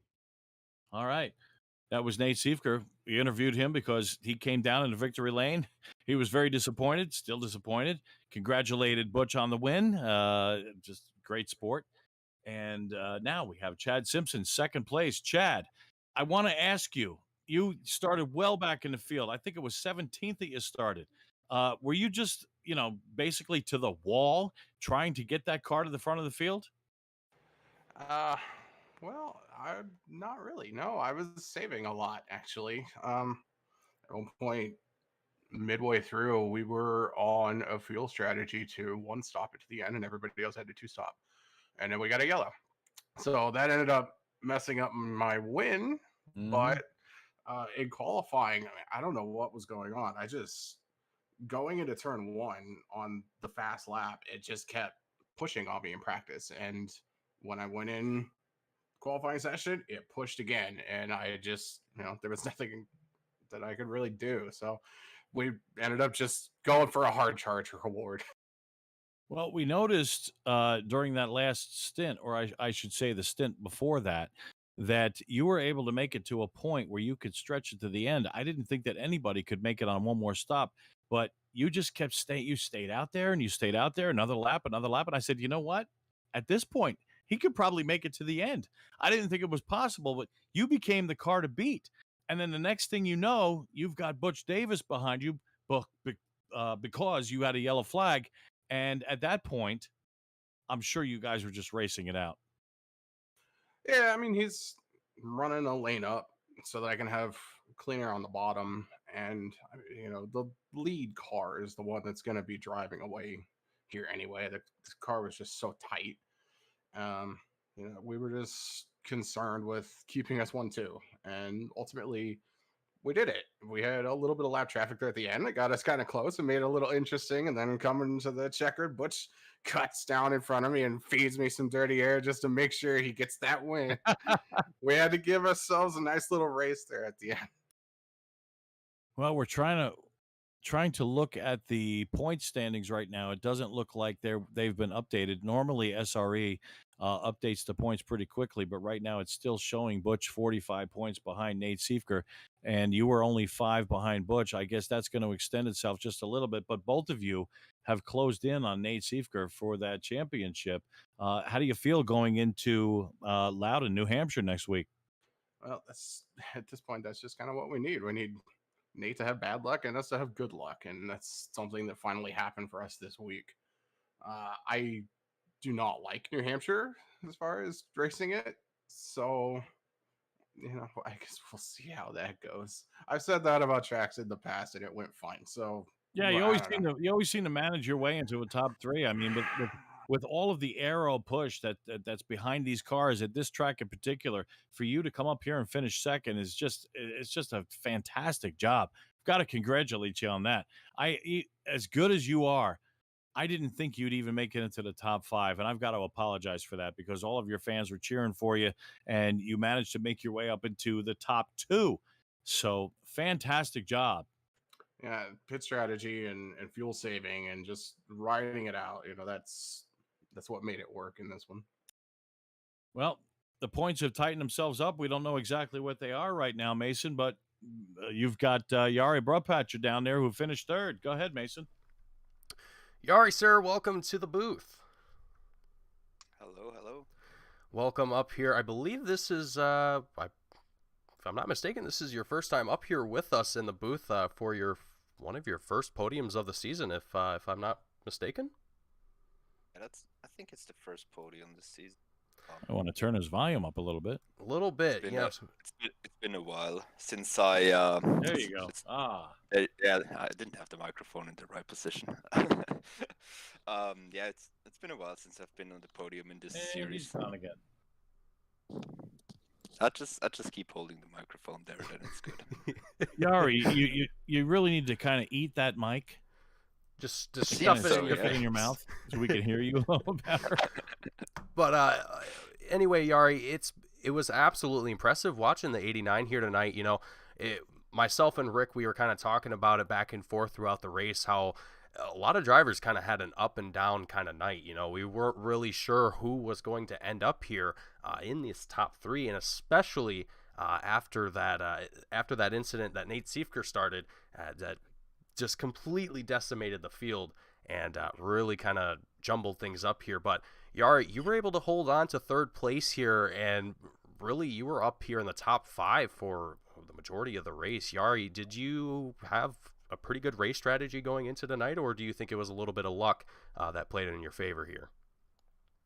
I think it was luck, but it was also bad luck at some point. I mean, I got caught out a lap down when I pitted, when that one yellow came out. Then I got lucky because all the guys in front of me basically crashed and gave me 3rd position. But the problem was I was low on fuel, so the entire last stint I was saving fuel. So I couldn't attack Butch or Chad in any way. That was a bit of a shame. I was hoping for a yellow to so I could go fuel mode 1 and try to bring the fight for them. Yeah, and myself and Rick here, we both kind of were hoping for yellows at pretty much the most opportune times, and they came out pretty much right on cue, if you will. But yeah, it definitely seemed like these cautions helped stack the field back up and kind of give drivers a chance to work a position or two or more if they're able to. But Yari, coming home with a podium tonight, what are your expectations going into next week at New Hampshire? Well, I think New Hampshire is always a track I don't like, but I usually perform quite well. So Seems unanimous. yeah. Why is it on the Nobody schedule? likes I don't know. New Hampshire. But anyway, I'm hoping I can get a top 5 out of there. That would be nice. Season hasn't been going as I would have wanted it to, so I'm just trying to go race for race now. Absolutely. Well, Yari, you have done a phenomenal job here tonight, and you've shown some really good promise here throughout the season. And I wish you luck going into next week at New Hampshire. But before we let you go, is there anyone at home, anyone watching the broadcast, or in the pit crew that you would like to shout out and thank before you head out? I just want to thank all people involved in the league and the guys racing, and it's always fun. And of course, you broadcasting.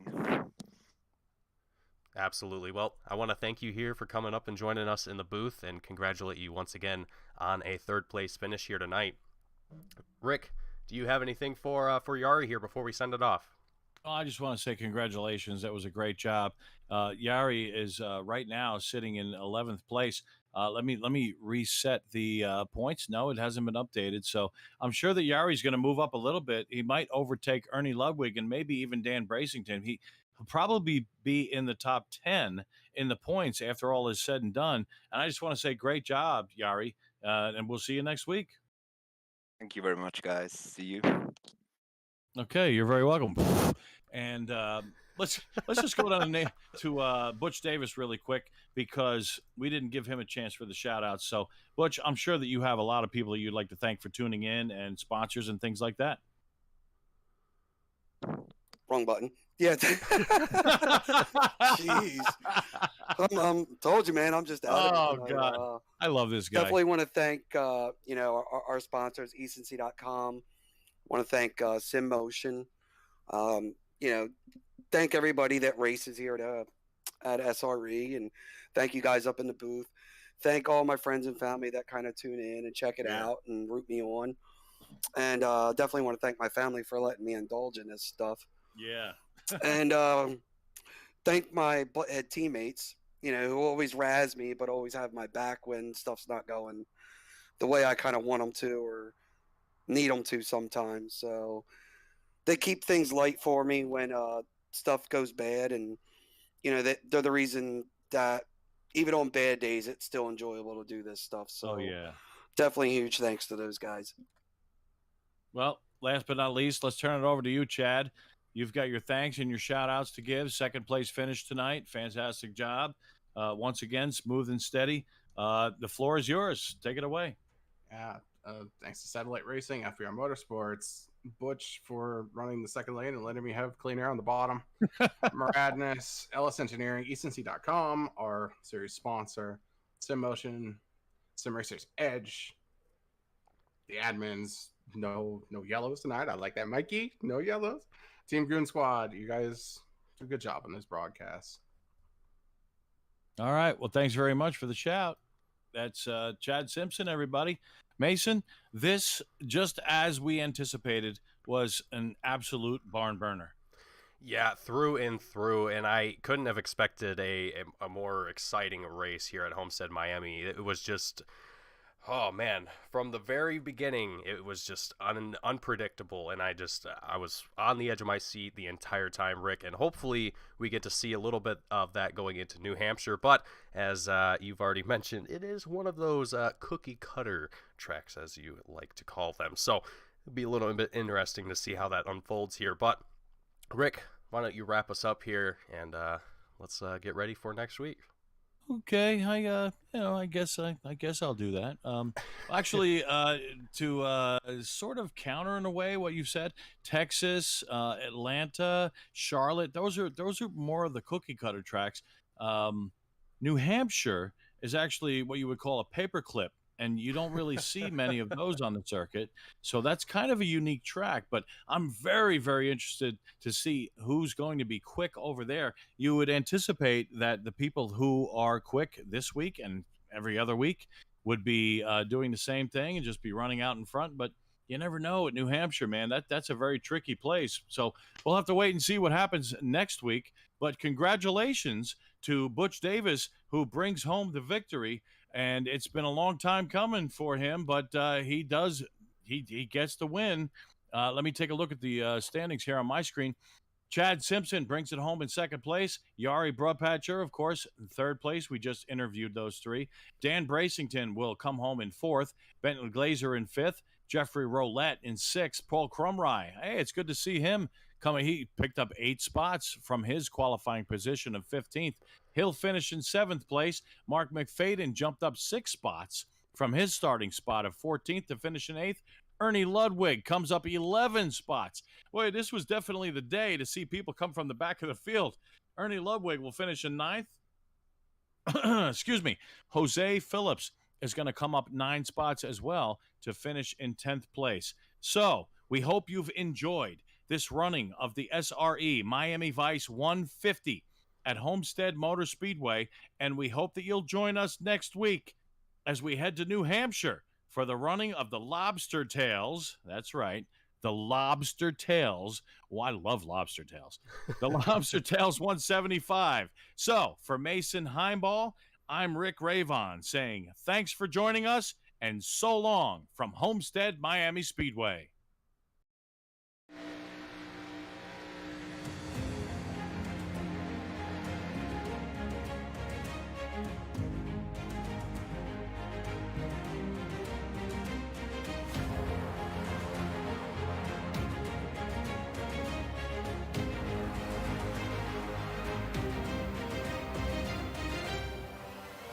Driver Carrington gets dumped by Benami.